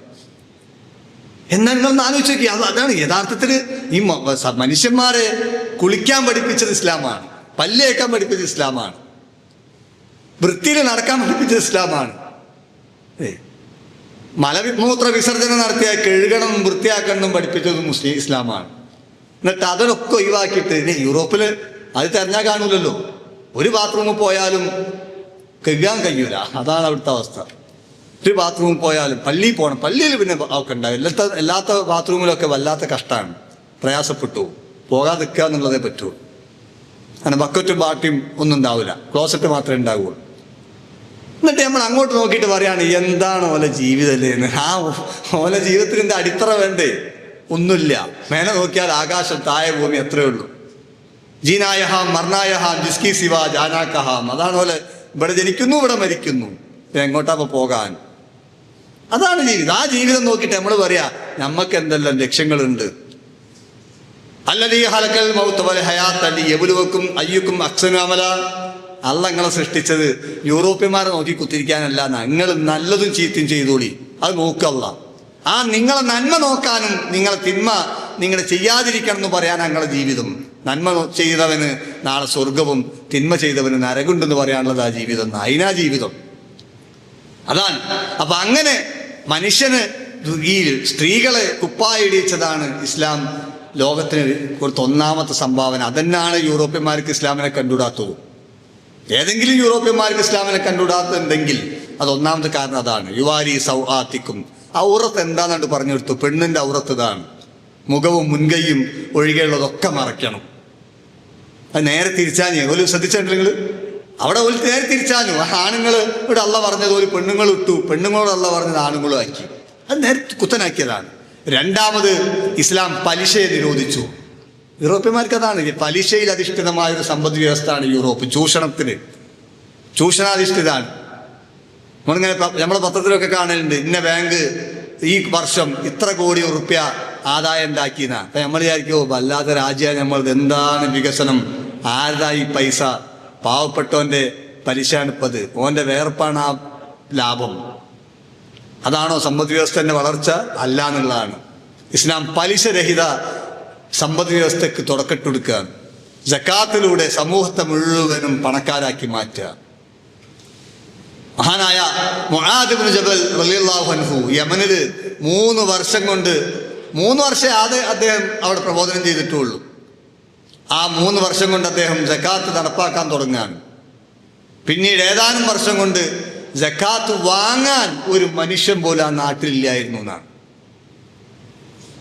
ഖലീഫ അബ്ദുൽ റസാഖ് റഹിമഹുല്ലാഹി കൂഫയിലെ ഗവർണറായിരുന്നു. അദ്ദേഹത്തിന്റെ കാലത്ത് അദ്ദേഹം ഇങ്ങനെ കൂഫയിലേക്ക് കത്തെഴുതി കൊണ്ടിരിക്കുകയാണ് ഖലീഫനോട്, ഇതെന്ത് ചെയ്യണം ഇവിടുത്തെ സക്കാത്ത്, ഇവിടെ ആർക്കും വേണ്ട. ഖലീഫ പറയുന്ന കാര്യം അവസാനം പറയുന്നത്, നിങ്ങൾ ഒരു കാര്യം ചെയ്തോ, അവിടെ മഹർ കൊടുക്കാൻ നിവൃത്തിയില്ലാത്ത യുവാക്കൾ ഉണ്ടെങ്കിൽ ഓർക്ക് കൊടുക്കൂ, എന്നിട്ട് ഒരു കല്യാണം കഴിക്കട്ടെ. അതും ഞാൻ ചെയ്തു, എന്നിട്ടും ബാക്കിയാണ്. അവസാനം പറഞ്ഞ എന്താ അറിയോ, എന്നാ ഒരു കാര്യം ചെയ്തോ, അവിടെ തരിശ് ഭൂമി ഉണ്ടെങ്കിൽ കൃഷി ചെയ്യാൻ കൊടുത്തേക്ക് പൈസ, ആൾക്കാർ കൃഷി ചെയ്യട്ടെ, എന്നാൽ ഇങ്ങോട്ട് കൊണ്ടുവരണ്ട. കാരണം ഇവിടെ കൊണ്ടുവന്നിട്ട് നമ്മൾ ഇടങ്ങാറാവും, അത് അവിടെ കൊടുക്കേണ്ട സാധനമാണ്. അങ്ങനെ ഒരു സമ്പദ് വ്യവസ്ഥ ലോകത്ത് പല ആളുകൾക്ക് എഴുതി വെക്കാനൊക്കെ കഴിഞ്ഞിരുന്നു, കാറൽ മാർക്സിനെ പോലുള്ള ആൾക്കാർ. പക്ഷെ അതൊന്നും നടന്നിട്ടില്ല. അതുകൊണ്ടാണ് അതിനെ ഉട്ടോപ്യ എന്നാ പറയലെന്നെ, നടക്കാത്തത്. നോബർ എന്നാണ് ഉട്ടോപ്യ എന്ന് പറഞ്ഞാൽ തന്നെ നടക്കാത്ത കാര്യങ്ങൾ നടക്കൂല. എന്നാൽ ഇസ്ലാം എത്രയോ സ്ഥലങ്ങളിൽ അത് വിജയിപ്പിച്ച് കാണിച്ചു കൊടുക്കുകയാണ് ഇസ്ലാമിക സമ്പദ് വ്യവസ്ഥ. മൂന്നാമത്തത്, ഇസ്ലാം എല്ലാ തരത്തിലുള്ള ലഹരിയെയും നിരോധിച്ചു. ലഹരിയിൽ മനുഷ്യന്മാർക്ക് ലഹരി ഉണ്ടാകാൻ പാടില്ല എന്നുള്ള, അത് കള്ളാണെങ്കിലും മയക്കുമരുന്നാണെങ്കിലും പാട്ടാണെങ്കിലും. ചിലർക്ക് പാട്ടായിരിക്കും ലഹരി, നിങ്ങളില്ലേ ചില ടീം ഇങ്ങനെ പാട്ടും പാടി ഇങ്ങനെ പോണത്, ചിലർക്ക് അതായിരിക്കും ലഹരി. അപ്പൊ അതൊക്കെ ഇസ്ലാം അങ്ങോട്ട് നിരോധിച്ചു. ഇതാണ് യൂറോപ്യന്മാർക്ക് ഇസ്ലാമിനോട് ആകെയുള്ള തർക്കം. ബാക്കിയൊക്കെ ഇവരെടുത്തിക്കണം. ബാക്കി ഇസ്ലാമിന്റെ ഓരോ കാര്യങ്ങളും അവർ സ്വീകരിച്ചുകൊണ്ടിരിക്കുകയാണ്. ഹോളിവുഡിൽ എത്രയോ നടിമാരുണ്ട് ഷോപ്പിങ്ങിനൊക്കെ പോകുമ്പോൾ പർദ്ദ ഇടുക. ഹോളിവുഡില് കാരണം ഓല് സിനിമയിലും പുറത്തൊക്കെ കാണുമ്പം വേറെ കോലത്തിലും, ഷോപ്പിങ്ങിന് പോകുമ്പോൾ പറഞ്ഞ ഓല് പറയണ എന്താണ്, ഇത് ഇട്ട് കഴിഞ്ഞാൽ ഒരൊറ്റ ആളും ഓട്ടോഗ്രാഫിനൊന്നും വരൂല, ആർക്ക് മനസ്സിലാവൂല. അതന്നെ കേരളത്തിൽ ഒരു മലയാളി സിനിമാ നിർമ്മാതാവും നടിയുമായ ഒരു സ്ത്രീ പർദ്ദട്ടിട്ട് പത്രസമ്മേളനത്തിന് പോയി, അമുസ്ലിമായ. അപ്പൊ ആൾക്കാർ ചോദിക്കും, നിങ്ങളെന്താ അതിട്ട്? ഇത് സുരക്ഷിതമായ വേഷം എന്നാ. കണ്ടില്ലേ, ഖുർആൻ പറഞ്ഞ വേഷം എല്ലാവർക്കും ഇഷ്ടമാണ്. ഖുർആൻ പറഞ്ഞ നോമ്പ്, നിസ്കാരം, ഇതൊന്നും ആർക്കും തർക്കമില്ല. ഈ 3 കാര്യത്തിലേ തർക്കമുള്ളൂ. പലിശ വാങ്ങണം, ലഹരി വേണം, പെണ്ണ് കുപ്പായിടാതെ നിൽക്കണം, ഇത്രയേ ഉള്ളൂ. അപ്പൊ അതൊക്കെ ബാക്കിയൊക്കെ നമുക്ക് പ്രശ്നമില്ല എന്നുള്ളതാണ്. അപ്പൊ അവിടേക്ക് നോക്കിയിട്ട് നമ്മളിപ്പം മാതൃക സ്വീകരിച്ചു കൊണ്ടിരിക്കുന്ന ഒരു കാഴ്ച നമ്മൾ കണ്ടുകൊണ്ടിരിക്കുകയാണ്. യഥാർത്ഥത്തിൽ ഒരു മുസ്ലിമിന് ഒരിക്കലും മാതൃക പുറത്തേക്ക് നോക്കേണ്ട ആവശ്യമില്ല. കാരണം ഓന്റെ മുമ്പിൽ റസൂലുള്ളാഹി സ്വല്ലല്ലാഹു അലൈഹി വസല്ലമയുടെ 23 കൊല്ലത്തിന് ജീവിതം കൃത്യമാണെന്നുള്ളത് മനസ്സിലാക്കണം. എന്നിട്ട് അല്ലാഹു പറഞ്ഞു, മക്കളുടെ കാര്യത്തിലും സമ്പത്തിന്റെ കാര്യത്തിലൊക്കെ ഇങ്ങനെ പെരുമ പറഞ്ഞുകൊണ്ടിരിക്കുന്നു. സുമ്മയഹീജു, വല്ലാത്തൊരു വാക്കാണ് സുമ്മയഹീജു. പിന്നെ ആയിട്ട് ഉണങ്ങിപ്പോകുന്നതാണ്, ഉണങ്ങിപ്പോവുകയാണ്, പിന്നെ വയസ്സനായി പോവുകയാണ്. എന്നിട്ടോ ഫതറാഹു മുസ്ഫറ, ഓനതാ മഞ്ഞ നിറം ബാധിക്കുന്നു, നരച്ചുപോയി. പിന്നെ ഓന് വർത്താനം പറയാനും കഴിയൂല, നടക്കാനും കഴിയൂല, ആരോട് സപ്പോർട്ടില്ലെങ്കിൽ ഇരിക്കാനും കഴിയാത്ത, ഒന്നും കഴിയാത്ത കോലത്തിലേക്ക് എത്താൻ ഓൻ ആരായിരുന്നു? നാട് മുഴുവൻ വർപ്പിച്ച് നടന്ന ആളാണ്. നാട് മുഴുവൻ സമ്പത്താണ്. എന്നിട്ട് ഓനക്കിപ്പോൾ എന്താ കാര്യം? ഓന് സ്വന്തമായിട്ട് തിന്നണമെങ്കിൽ മൂക്ക് ട്യൂബ് കൂടി, റേസ് ട്യൂബ് കൂടി ഇത്തിരി ചോദിച്ചു കൊടുക്കണം. അതേ ഓനക്ക് തിന്നാൻ കഴിയുള്ളൂ. അള്ളാഹു കാത്തുരക്ഷിക്കുമാറാകട്ടെ.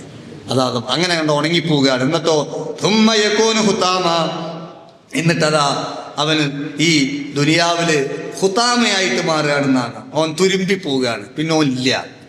മരിച്ചു കഴിഞ്ഞാൽ ഓനെ പറ്റി ആരും ഓർക്കും? ഓൻ വിചാരിക്കും എൻ്റെ മക്കൾ എന്നെ ഓർക്കുന്നതാണ്. ആരും ഓർക്കൂല. ഒരു കവി പറയുന്നുണ്ട്, ഞാനതാ കബറ് കിടക്കുന്ന സമയത്ത് എൻ്റെ മക്കള് എൻ്റെ കബറുംകാട്ടിൻ്റെ മുമ്പ് കൂടിയുള്ള റോട്ടിൽ കൂടി ഇങ്ങനെ പോകുന്നുണ്ട്.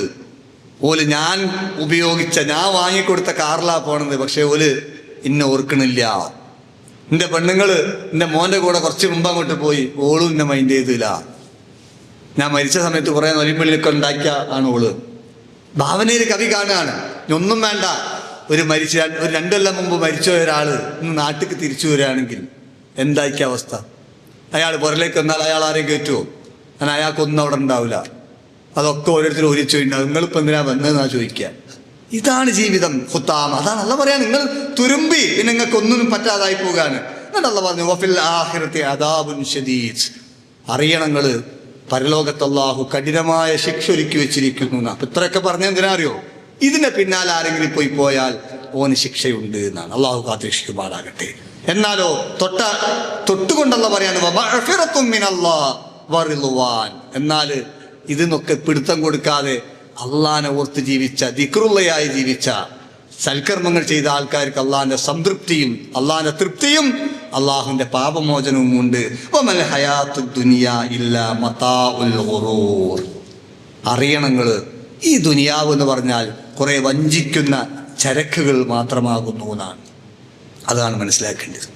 രണ്ടാമതായിട്ട് അള്ള പറഞ്ഞു യാ അയ്യുഹന്നാസ് ഇത്തഖൂ റബ്ബക്കും.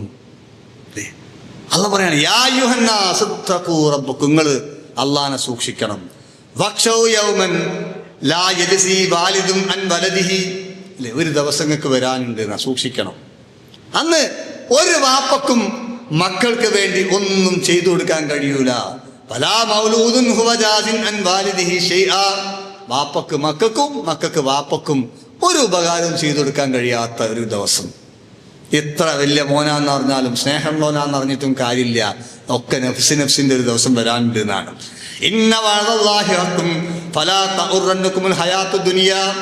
എന്നിട്ട് അല്ലാഹ് പറയാണ്, നിങ്ങളെ ഈ ദുനിയാവിലെ ജീവിതം ഉണ്ടല്ലോ, അത് നിങ്ങളെ വഞ്ചിക്കാതെക്കട്ടെ. മക്കളാണെന്ന് വിചാരിച്ചിട്ട് എല്ലാം മക്കൾക്ക് വേണ്ടി ജീവിച്ച് നിങ്ങൾ പള്ളിയിൽ പോകാതെയും സുബീക്ക് പോകാതെയും ജമാഅത്തിന് പോകാതെയും ജുമഅക്ക് പോകാതെയും പെരുന്നാപ്പള്ളിക്ക് പോലും പോകാതെയും ഉണ്ടാക്കിച്ച് കൊടുത്തിട്ട് അവസാനം നിങ്ങൾ ഇവിടെ നിന്ന് പോയാൽ നാളെ പരലോകത്തേക്ക് വെറും കൈ ആയിട്ട് വരണ്ടട്ടോ എന്നപ്പൊ പറഞ്ഞത്. മനസ്സിലായില്ലേ? അത്രയേ ഉള്ളൂ. നാളെ ഒരാളെ പരിചയപ്പെട്ടപ്പോൾ അയാള് ഗൾഫില് വർഷങ്ങളായിട്ട് നിൽക്കുക. അപ്പൊ ഞാൻ നാട്ടിൽ പോകാൻ പൂതിയില്ലേശം പറഞ്ഞത്, പൂതിയുണ്ട്, നാട്ടിലേക്ക് പോകാനൊക്കെ ഒരുങ്ങും, ടിക്കറ്റൊക്കെ എടുക്കണം എന്ന് വിചാരിക്കുമ്പോഴായിരിക്കും വിടി വരിക.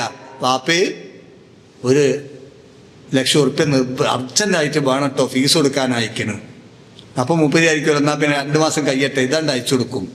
പിന്നെ അടുത്ത 1,00,000 ആകുമ്പോഴേക്കും വിടി വരികയാണ്, ലാപ്ടോപ്പ് വേണം, അത് കൊടുത്ത് പിന്നെ നീണ്ടുകയാണ് യാത്ര ചെയ്യാതെ. വീണ്ടും വിടി വരികയാണ്, വാപ്പേ ഫോൺ, അന്ന് വാങ്ങിയ ഫോണ് ഔട്ട്ഡേറ്റഡ് ആയി, ഇപ്പൊ പുതിയത് പ്രോ ഇറങ്ങിയിരിക്കണം, ഇനി അതന്നെ വേണം. എൻ്റെ ക്ലാസ്സിലെ കുട്ടികൾക്കൊക്കെ കയ്യിൽ പ്രോ ആണ്, അതില്ലാതെക്ക് പോകാൻ പറ്റൂല. എന്നാൽ വാപ്പയായിരിക്കും അപ്പൊ അതും കൂടി വാങ്ങിക്കൊടുക്കാന്നാ. അത് ഓനായി വാങ്ങിക്കൊടുത്തു. അപ്പോഴേക്കും ചെറിയോൻ കയറാനായി, ഓനിത് കാണും, അപ്പൊ എനിക്കും വേണം. അതൊക്കെ കഴിയുമ്പോഴേക്കും മോളെ കല്യാണം ഉണ്ടാവുകയാണ്. എന്നാൽ പിന്നെ നിങ്ങളെ നടത്തിക്കോളി, ഞാനിവിടെ കൂടിക്കോളാന്ന്. അങ്ങനെ അയാൾ 10-22 വർഷം ഗൾഫിൽ തന്നെ കൂടി പോവുകയാണ്. പള്ള പറയാൻ, നിങ്ങൾ സൂക്ഷിച്ചോളി, പല തഉറന്നകുമുൽ ഹയാത്തുദ് ദുനിയാ. ഈ ദുനിയാവിലെ ജീവിതങ്ങളെ പറ്റിക്കാതെക്കട്ടെ. വലാ യഉറന്നകും ബില്ലാഹിൽ ഗറൂർ. പരമവഞ്ചകനായ പിശാചും നിങ്ങളെ വഞ്ചിക്കാതിരിക്കട്ടെ. അള്ളാഹു സുബ്ഹാനഹു വ തആല ഒരുക്കി വെച്ച ആ പരലോകത്ത് രക്ഷപ്പെടണം നിങ്ങൾ ദുനിയാവോ അല്ലെങ്കിൽ ദുനിയാവിലെ വസ്തുക്കൾ നിങ്ങളെ പറ്റിക്കാതെക്കട്ടെ എന്നാ. മൂന്നാമതായിട്ട് അല്ലാഹ് പറഞ്ഞു, ദുനിയാവിനെ മാത്രം സ്നേഹിക്കുന്ന ആൾക്കാരെ കണ്ടിട്ട് നിങ്ങൾ മയങ്ങി പോകും വേണ്ടാന്നാ.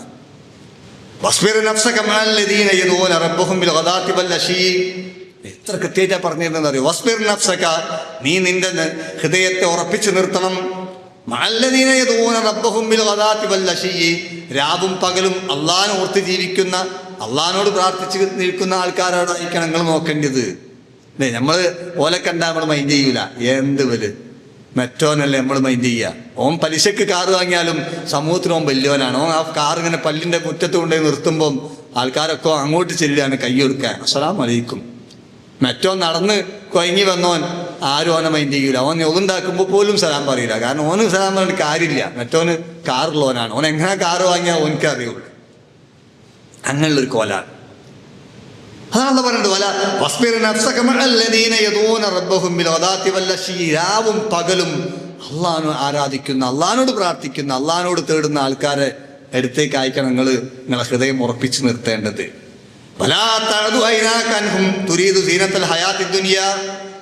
നിങ്ങൾ ഒരിക്കലും ദുനിയാവിൽ എന്തെങ്കിലും കിട്ടുന്ന വിചാരിച്ചിട്ട് മറ്റോന്റെ പിന്നാലെ പോകരുത് കിട്ടോന്നാ.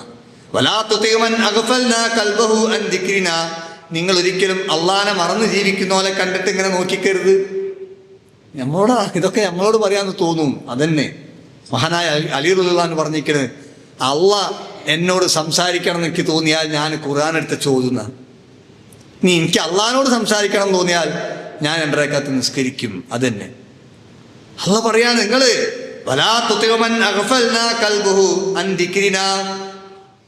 എന്റെ ഓർമ്മയെ തൊട്ട് അല്ല എന്നെ ഓർക്കാതെ നടക്കണേ, ദുനിയാവിന്റെ പിന്നാലെ അലങ്കാരങ്ങളെ പിന്നാലെ പോണ ഓലെ കൊണ്ടിട്ട് നിങ്ങള് നടക്കണ്ടട്ടോ. കല്യാണം 7 ദിവസമാക്കി നടത്തിയോനെ കണ്ടിട്ട് എന്താണോ അവന്റെ സമ്പത്ത് എന്ന് വിചാരിച്ച് നിങ്ങൾ അതിന്റെ പിന്നാലെ പോണ്ട. നിങ്ങൾ ഇപ്പുറത്തേക്ക് നോക്കിക്കോളി എന്നാണ്. നിങ്ങൾ അല്ലാഹും റസൂലും പറഞ്ഞോണം ജീവിച്ചോളി എന്നല്ല പറയാൻ. ഓൻ ഹവന്റെ ആളാകുന്നു, ഓന്റെ കാര്യം ഭയങ്കര നഷ്ടത്തിലാകുന്നു എന്നാണ്.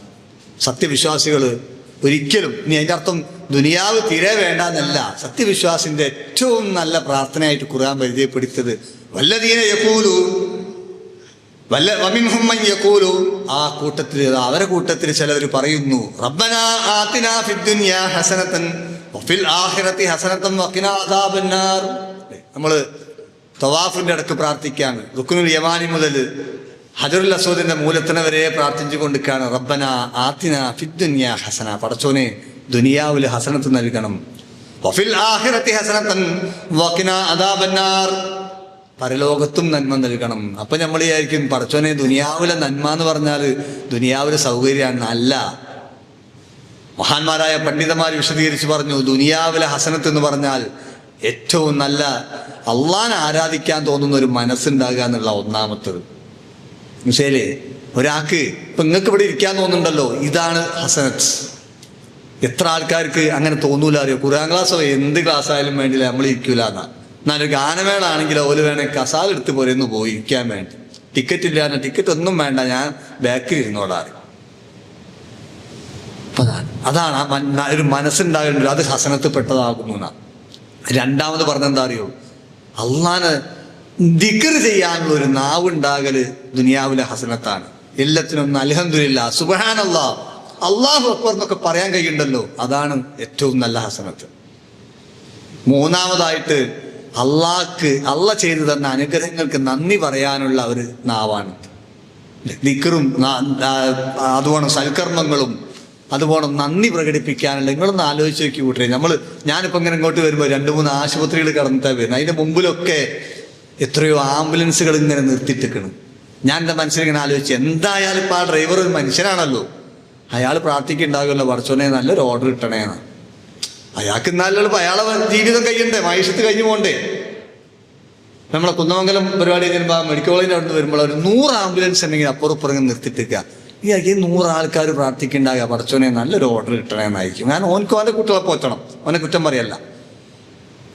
ഓൻ്റെ ഓർഡർ എന്ന് പറഞ്ഞാൽ എന്താ? ഒന്നൊക്കെ നമുക്ക് ആർക്കെന്താ പറ്റണമല്ലേ, നമുക്ക് ആർക്കെങ്കിലും അല്ലേ എന്ത് സംഭവിക്കണം, അതാ. പക്ഷെ അല്ലാഹു അതിനൊക്കെ നമ്മളെ കൈശരിയാക്കുക.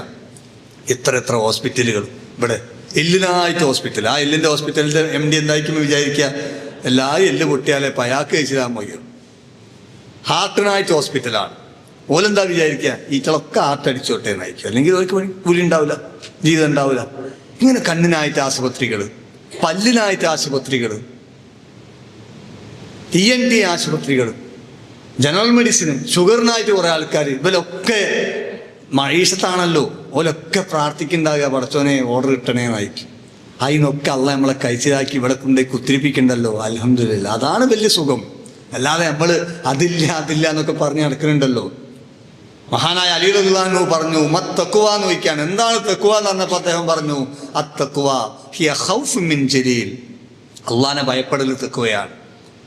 രണ്ടാമത് പറഞ്ഞെന്താ അറിയോ, വൽ ഖനാഅതു ബിൽ ഖലീൽ, ഉള്ളത് കൊണ്ട് തൃപ്തിപ്പെടൽ തഖ്വയാകും, ഉള്ളത് കൊണ്ട് തൃപ്തിപ്പെടാം. മൂന്നാമത് പറഞ്ഞു അമലു ബി തൻസീൽ, സുന്നത്ത് നോക്കിയിട്ട് കർമ്മങ്ങൾ ചെയ്യലാണ്. നാലാമത് പറഞ്ഞു അൽ ഇസ്തിഅദാദു ഇലാ യൗമിർ റഹീൽ, മടങ്ങിപ്പോകാനുള്ളൊരു ദിവസമുണ്ട്, ആ ദിവസത്തിലേക്കുള്ള ഒരുക്കം തഖ്വയിൽപ്പെട്ടതാകുന്നു എന്നുള്ളതാണ്. അപ്പൊ അതുകൊണ്ട് അതും ശ്രദ്ധിക്കുക എന്നുള്ളതാണ്. നമ്മൾ സമയം കഴിഞ്ഞുകൊണ്ടിരിക്കുകയാണ്, ഏതാനും ഇൻഷാ അല്ലാഹ്. അപ്പൊ ആ പ്രാർത്ഥന റബ്ബന ആതിനാ ഫിദ്ദുനിയ ഹസന വഫിൽ ആഖിറതി ഹസനത്തുൻ വഖിനാ അദാബന്നാർ എന്നാണ്. അതുപോലെ തന്നെ എന്തിനാണ് ദുനിയാവെന്നും കൂടി അള്ളാഹ് നമ്മളെ പഠിപ്പിച്ചു. അല്ലദീ ഖലഖൽ മൗത വൽ ഹയാത ലിയബ്ലുവക്കും അയ്യക്കും അഹ്സനു അമല എന്നാണ്. എല്ലാ കർമ്മങ്ങളും എല്ലാ പ്രവർത്തനം അള്ളാഹു എല്ലാവരെയും സൃഷ്ടിച്ചിരിക്കുന്നത്, മരണം ജീവിതം ഒക്കെ തന്നത് നിങ്ങൾ ഏറ്റവും നല്ല കർമ്മങ്ങൾ ചെയ്യുന്നുണ്ടോ നോക്കാനാണ്. മഹാനായ ഇമാം ഗസാലി റഹിമഹുല്ലാഹിന്റെ ഒരു കഥ കൂടിയും പറയാണ്. അദ്ദേഹം പറയുന്നുണ്ട്, ഒരു നാടിനെ പറ്റി പറയാണ്. ആ നാട്ടില് ഒരു പ്രത്യേകത ഉണ്ട്. ആ നാട്ടുകാർക്ക് അവിടുത്തെ രാജാവിനെ ഭയങ്കര ഇഷ്ടമാകുന്നു എന്നാണ്. അവിടെ ആരെങ്കിലും രാജാവായാൽ ആ രാജാവിനെ അവർ സ്നേഹിക്കും, എല്ലാ തരത്തിലുള്ള ബഹുമാനങ്ങളും നൽകുന്നു, എല്ലാ തരത്തിലുള്ള ആഡംബര സൗകര്യങ്ങളും നൽകിക്കൊണ്ടിരിക്കുന്നതാണ്. പക്ഷേ അവിടെ ഒരു കണ്ടീഷൻ ഉണ്ട്, 5 കൊല്ലേ പറ്റുള്ളൂ. ആ 5 കൊല്ലം കഴിഞ്ഞാൽ പിന്നെ ഇവർ നേരെ തിരിച്ചാകുക. 5 കൊല്ലം തികയുന്ന അയാളെ കൂട്ടിക്കൊണ്ടുപോയി ആ രാജ്യത്തിൻ്റെ അതിർത്തിയിൽ ഒരു വലിയ മുതലകൾ ജീവിക്കുന്ന നദിയുണ്ട്. ആ നദിക്ക് അപ്പുറം വലിയൊരു ഘോര വനമാണ്, ക്രൂര മൃഗങ്ങൾ താമസിക്കുന്ന. ആ കാട്ടിലേക്ക്, ആ വനത്തിലേക്ക് ഈ രാജാവിനെ അവർ കൊണ്ടുപോയി തള്ളിക്കാളും. അതാണ് അവിടുത്തെ കുഴപ്പം. 5 കൊല്ലം രാജാവിന് എല്ലാ സുഖവും കൊടുക്കും, ബഹുമാനം കൊടുക്കും, ആദരവ് കൊടുക്കും, ഭക്ഷണം കൊടുക്കും. 5 കൊല്ലം കഴിഞ്ഞാൽ തട്ടിക്കളയും. അങ്ങോട്ട് ഇന്നത്തെ മൃഗങ്ങൾ ഇയാൾ തിന്നു. അങ്ങനെ ആ സമയത്താണ് അവിടെ ബുദ്ധിമാനായ ഒരു രാജാവ് വരികയാണ്, ചെറുപ്പക്കാരൻ. അയാൾ രാജാവായി. അയാളോട് പറഞ്ഞു, നിങ്ങൾക്ക് എല്ലാം ആസ്വദിക്കാൻ കുഴപ്പമൊന്നുമില്ല, പക്ഷെ 5 കൊല്ലം സൂക്ഷിക്കണം കേട്ടോ. കൊട്ടാരത്തിലുള്ള ആൾക്കാരൊക്കെ പറഞ്ഞു, മോനെ ജി വേണ്ടാത്ത പണിക്ക് വരണോ, ഇതൊക്കെ പ്രായമുള്ളവർ ചെയ്തോട്ടെ, ഓല ഏതായാലും മരിച്ചു പോയിക്കോട്ടെ, നഷ്ടമില്ലല്ലോ, എനിക്ക് വേണോ, ജി യുവാവല്ലേ, ചെറുപ്പല്ലേ, എത്ര ആയുസുണ്ട്. ഓൻ സന്തോഷത്തോടു കൂടി രാജാധികാരം സ്വീകരിച്ചു. 5 വർഷം തികയണമെന്നോ നല്ല ഭരണ കാഴ്ചവെച്ചത്. ഇമാം ഗസാലി പറയുന്നു, അദ്ദേഹം ആ 5 വർഷത്തിന് ശേഷം 5 വർഷം തികയുമ്പോൾ പട്ടാളക്കാർ ഇയാളെ ആ കാട്ടിലേക്ക് കൊണ്ടുപോകാൻ വേണ്ടി വരികയാണ്. അവർക്ക് വിഷമമുണ്ട്, കാരണം നല്ല രാജാവാണ്, നല്ല ഭരണമാണ്, നല്ല ചെറുപ്പക്കാരനാണ്. പക്ഷെ നിവൃത്തിയില്ലല്ലോ, നാടിന് നിയമതാണ്. പിടിച്ചു കൊണ്ടുപോകുമ്പോൾ രാജാവിന് മാത്രം ഒരു കുഴപ്പമില്ല, നല്ല സന്തോഷം. അവിടെ ഏതായാലും അദ്ദേഹത്തെ കൊണ്ടുപോയി ആ നദി കടക്കുമ്പോൾ തന്നെ ഇവർക്ക് സംശയം, ഇതെന്താ ഇപ്പോൾ സംഭവം. രാജാവ് നല്ല ഹാപ്പിയാണ്. നോക്കുമ്പോൾ രാജാവ് ഈ 5 കൊല്ലം കൊണ്ട് ആ നദിയിലെ മുഴുവൻ മുതലകളെയും എടുത്തൊഴിവാക്കി നല്ലൊരു വിനോദസഞ്ചാര കേന്ദ്രമാക്കി വെച്ചിരിക്കുകയാണ്. പിന്നെ നോക്കുമ്പോൾ പട്ടാളക്കാർ പിടിച്ച് ഇദ്ദേഹത്തിനെ കടലിലേക്ക്, ഇനിയിപ്പം അവിടെ എത്തിയല്ലോ, കാട്ടിലേക്ക് തള്ളാൻ വേണ്ടി നോക്കിയപ്പം കാണുന്നത് കാടിന് പകരം നല്ല മനോഹരമായ പഴങ്ങളും പുഷ്പങ്ങളും പൂവിട്ട് കൊലച്ചു നിൽക്കുന്ന നല്ലൊരു തോട്ടാണ്, എസ്റ്റേറ്റുകളാണ്, പാർക്കുകളാണ്. അപ്പോൾ പട്ടാളക്കാർ രാജാവിനെ മുഖത്ത് നോക്കുക, എന്താ ഇപ്പം സംഭവിച്ചത്. രാജാവ് പറഞ്ഞു, ഞാൻ കഴിഞ്ഞ 5 വർഷം വെറുതെ വെക്കല്ലേ, ഇനി എൻ്റെ ലക്ഷ്യം നിങ്ങൾ 5 വർഷം കഴിഞ്ഞാൽ എന്നെ കൊണ്ടുവന്ന് തള്ളാനുള്ള ഈ കാടുണ്ടല്ലോ, അത് ഞാൻ വൃത്തിയാക്കിയാണ് ഈ പണി.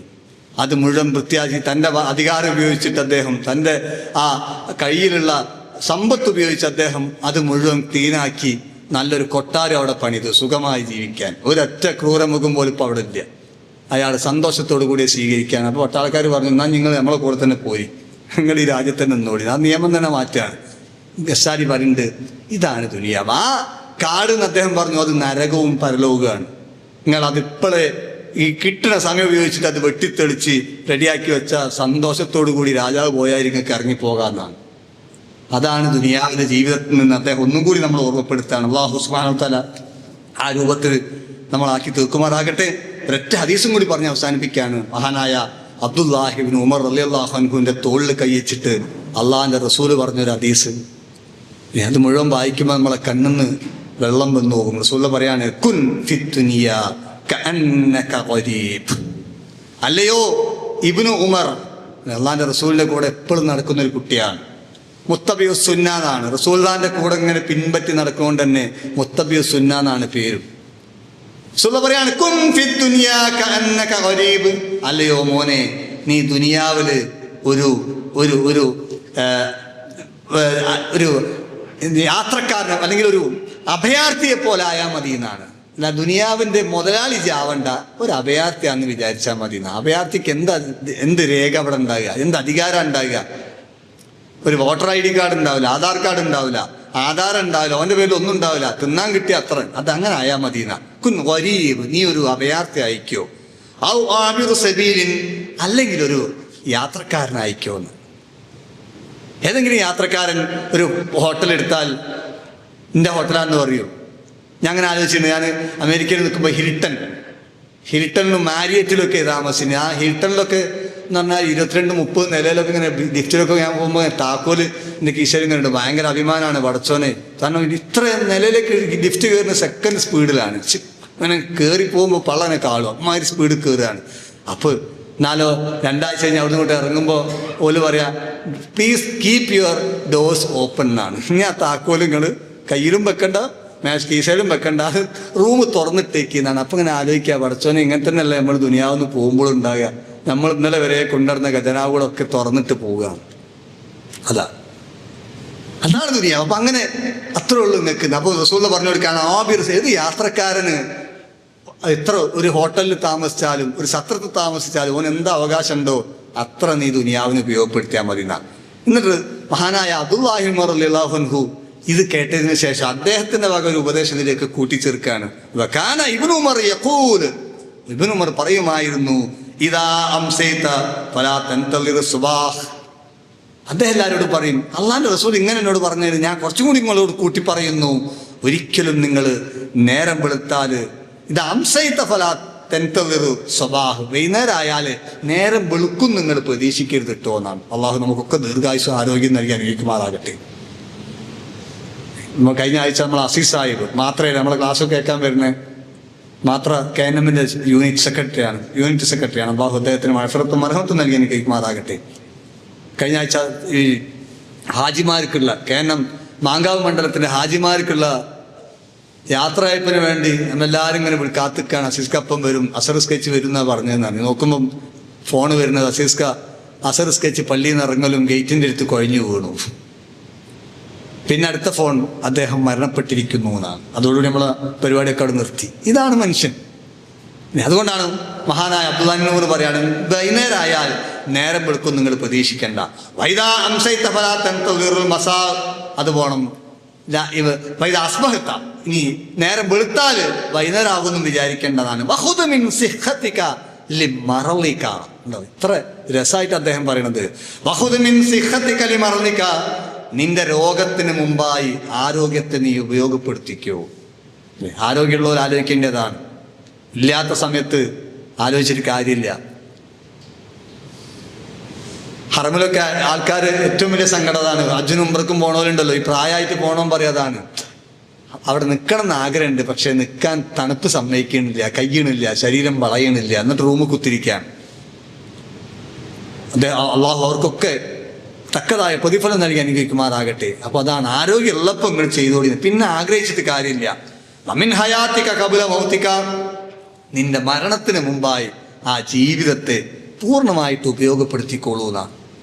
യഥാർത്ഥത്തിൽ അതാണ് ജീവിതം. ഈ ജീവിതത്തിന് ലക്ഷ്യം എന്ന് പറഞ്ഞാൽ അതാണ്. എന്താണോ പരലോകത്തേക്ക് കൊണ്ടാകാൻ പറ്റിയത് അതുമായിട്ട് പോകുക എന്നുള്ളതാണ്. ആലോചിക്കേണ്ടതാണ്. നമ്മളൊക്കെ ഇന്ന് ഉറങ്ങുമ്പോൾ ആലോചിക്കേണ്ടതാണ്, പടച്ചോൻ എൻ്റെ കയ്യിൽ എന്താണുള്ളത്, എൻ്റെ കയ്യിൽ എന്താണുള്ളത്. അതാണ് ചിലപ്പോൾ മഹാന്മാരായ ചില താവി പണ്ഡിതന്മാർ പറഞ്ഞിരിക്കുന്നത്. എനിക്ക് ഒരു അദ്ദേഹം മരിക്കാൻ കിടക്കുന്ന സമയത്ത് കുറച്ച് ആൾക്കാർ കാണാൻ വരികയാണ്. അപ്പോൾ ചോദിക്കുന്നുണ്ട്, അബൂദർ അൽ ഗിഫാരി റളിയല്ലാഹു അൻഹുവിനോട് ചോദിക്കുന്നത്, അദ്ദേഹത്തിന് ആ സംഭവം തന്നെ പറയാം. മഹാനായ അബൂദർ അൽ ഗിഫാരി റളിയല്ലാഹു അൻഹു, അദ്ദേഹം മരിക്കാൻ വേണ്ടി ഇങ്ങനെ കിടക്കുന്ന സമയത്ത് അദ്ദേഹത്തിൻ്റെ 6 പെൺകുട്ടികളായിരുന്നു എന്നാണ്. വിവാഹപ്രായമെത്തിയ 5-6 പെൺകുട്ടികൾ. അന്ന് ഖലീഫ ഉസ്മാൻ റളിയല്ലാഹു അൻഹുവാണ് ഭരിക്കുന്നത്. അപ്പോൾ ഉസ്മാൻ റളിയല്ലാഹു അൻഹു അബൂദറിനെ സഹായിക്കാൻ വേണ്ടി കുറച്ച് പൈസ കൊണ്ടു കൊടുക്കണം. അദ്ദേഹം കുറച്ച് പണവുമായിട്ട്, ഒരു കിഴി പണവുമായി വീട്ടിൽ വരികയാണ്. പക്ഷെ ഇത് എടുത്തോളി എന്ന് പറയാൻ ധൈര്യമില്ല. കാരണം അബൂദർ എന്ന് പറഞ്ഞാൽ ശ്രേഷ്ഠനായ സഹാബി വര്യനാണ്. ഇത് വേണ്ടാന്ന് പറഞ്ഞാൽ സ്വിപ്പായല്ലോ. അപ്പം അതിന് പകരം അദ്ദേഹം ഉസ്മാൻ എന്ന് ചോദിക്കുകയാണ്, അല്ലയോ അബൂദർ, എന്താണ് നിങ്ങളെ വിഷമം എന്ന് വെച്ചു. എനിക്കൊരു വിഷമമില്ല, ഞാൻ ഹാപ്പിയാന്ന് പറഞ്ഞു. പിന്നെ ചോദിച്ചു, എന്താ പെൺകുട്ടികളൊക്കെ വർത്താനം? പെൺകുട്ടികളൊക്കെ ഉഷാറാണ്. എന്നിട്ടും ഞാൻ വിചാരിക്കാൻ ഓലെ കെട്ടിക്കാണ്ടെന്നുള്ള വിഷമം പറയുന്നതാണ്. പക്ഷേ അബൂദർ അത് പറയണില്ല. വീണ്ടും ചോദിക്കുകയാണ്, നിങ്ങൾക്ക് പൈസൻ്റെ എന്താ ആവശ്യം? എനിക്കെന്ത് പൈസൻ്റെ ആവശ്യം എന്നാണ്? അല്ല നിങ്ങളെ മക്കൾക്ക്, എൻ്റെ മക്കൾക്ക് എന്താ ആവശ്യം? അവസാനം അദ്ദേഹം ചോദിക്കുകയാണ്, നിങ്ങൾക്ക് മക്കൾ പിന്നെ ഇപ്പം എന്താ മനസ്സിൽ ബേജാറ്? എനിക്ക് ഒരൊറ്റ ബേജാറേ ഉള്ളൂ, ഞാൻ അള്ളാൻ്റെ അടുത്തേക്ക് പോകുമ്പോൾ എൻ്റെ പെട്ടിയിൽ എന്താണ് ഉള്ളത്, അള്ളാന്റെ മുമ്പ് കൊണ്ടേക്കാൻ എന്ത് അമലാണ് അബൂദറിന് ഉള്ളതെന്ന് ആലോചിച്ച് നോക്കുകയാണ്. അതേക്ക് വിഷമമുള്ളൂ എന്നാണ്. എന്നിട്ടും ഇത് പറയണില്ല. അവസാനം ഉസ്മാൻ ഖാൻ പറയേണ്ടതാ, ഞാൻ കുറച്ച് പണവുമായിട്ടാ വന്നാൽ നിങ്ങൾ വാങ്ങണം. അദ്ദേഹം പറഞ്ഞു, വേണ്ട, നിങ്ങൾ തിരിച്ചുകൊണ്ടേക്കോളി. നിങ്ങളെ പെൺകുട്ടിയെ കൊടുത്തു വയ്ക്കാന്ന് പറഞ്ഞു, വേണ്ട, എൻ്റെ പെൺകുട്ടിക്ക് ഞാൻ സൂറത്ത് വാക്യ പഠിപ്പിച്ചിട്ടുണ്ട് എന്നാണ്. അള്ളാന്റെ റസൂൽ എന്നോട് പറഞ്ഞിട്ടുണ്ട്, ആരെങ്കിലും സൂറത്ത് വാക്യ ഊതിയാൽ ആ വീട്ടിൽ ദാരിദ്ര്യം ഉണ്ടാവില്ല. അതുകൊണ്ട് ഞാൻ എൻ്റെ മക്കളെ മുഴുവൻ അത് കാണാതെ പഠിപ്പിച്ചിരിക്കണ്. അത് ശരി കുത്തിരുന്നോളും, നിങ്ങൾ ഒന്നും വേണ്ട അറിഞ്ഞിട്ട്. ഉസ്മാൻ ഖാൻ കൊണ്ടുപോയ പൈസയുമായി തിരിച്ചിങ്ങോട്ട് പോരാണ്. ആ രൂപത്തിൽ ജീവിച്ച് മരിച്ചു പോയ സഹാബികളാണ് നമ്മളെ മുൻഗാമികൾ. അത്രത്തോളം എത്തിയിട്ടില്ലെങ്കിലും പരമാവധി അള്ളാന്റെ മാർഗത്തിലേക്ക് എന്തെങ്കിലുമൊക്കെ ഒന്ന് ഒരുക്കി വെക്കാനുള്ള, ആ പാതയും ഒരുക്കി വെക്കാനുള്ള. വിശുദ്ധ ഖുർആൻ ഹജ്ജിന് പോകണെ പറ്റി പറഞ്ഞു, ഫൈന്ന ഖൈറുസ്സാദി തഖ്വാ ഫതസബ്ബദു, നിങ്ങൾ പാതയെ ഒരുക്കിക്കോളൂ, ഭാണ്ഡങ്ങളൊക്കെ കെട്ടിക്കോളൂ. ഫൈന്ന ഖൈറുസ്സാദി തഖ്വാ, ഏറ്റവും നല്ല ഭാണ്ഡത്തിന് നിറയ്ക്കാൻ പറ്റിയ ഏറ്റവും നല്ല സാധനം തഖ്വയാണ്. അള്ളാഹിനെ സൂക്ഷിച്ചുകൊണ്ട് ജീവിക്കുക എന്നുള്ളതാണ്. ആ ഒരു സൂക്ഷ്മത അല്ലാഹു സുബ്ഹാനഹു വ തആല നമുക്ക് ദുനിയാവിൽ പരമാവധി എല്ലാവർക്കും, നമുക്ക് നമ്മുടെ കുടുംബത്തിന് നൽകി അനുഗ്രഹിക്കുമാറാകട്ടെ. എല്ലാ തരത്തിലുള്ള ദുനിയാവിൻ്റെ പരീക്ഷണങ്ങളിൽ നിന്നും അള്ളാഹു നമ്മളെയും നമ്മുടെ കുടുംബത്തെയും കാത്തുരക്ഷിക്കുമാറാകട്ടെ. നമ്മളെയും നമ്മളെ കുടുംബത്തെയും അള്ളാഹു എല്ലാ തരത്തിലുള്ള രോഗങ്ങളിൽ നിന്നും കാത്തുരക്ഷിക്കുമാറാകട്ടെ. എല്ലാ തരത്തിലുള്ള അപകടങ്ങളിൽ നിന്നും, അപകട മരണങ്ങളിൽ നിന്നും, പെട്ടെന്നുള്ള മരണങ്ങളിൽ നിന്നും അള്ളാഹു നമ്മളെയും നമ്മുടെ കുടുംബത്തെയും കാത്തുരക്ഷിക്കുമാറാകട്ടെ. നമുക്ക് എല്ലാവർക്കും അള്ളാഹു ദീർഘായുസ്സും ആരോഗ്യവും ആഫിയത്തും നൽകി അനുഗ്രഹിക്കുമാറാകട്ടെ. اللهم اغفر للمؤمنين والمؤمنات والمسلمين والمسلمات والأحياء منهم والأموات إنك مجيب الدعوات يا قاضي الحاجات. ربنا اغفر لنا ولإخواننا الذين سبقونا بالإيمان فلا تجعل في قلوبنا غلا للذين آمنوا ربنا إنك رؤوف رحيم. ربنا آتنا في الدنيا حسنة وفي الآخرة حسنة وقنا عذاب النار. ربنا اصرف عنا عذاب جهنم إن عذابها كان غراما إنها ساءت مستقرا ومقاما. ربنا هب لنا من أزواجنا وذرياتنا قرة أعين واجعلنا للمتقين إماما. ربنا تقبل منا دعاءنا وصيامنا وقيامنا وصدقاتنا.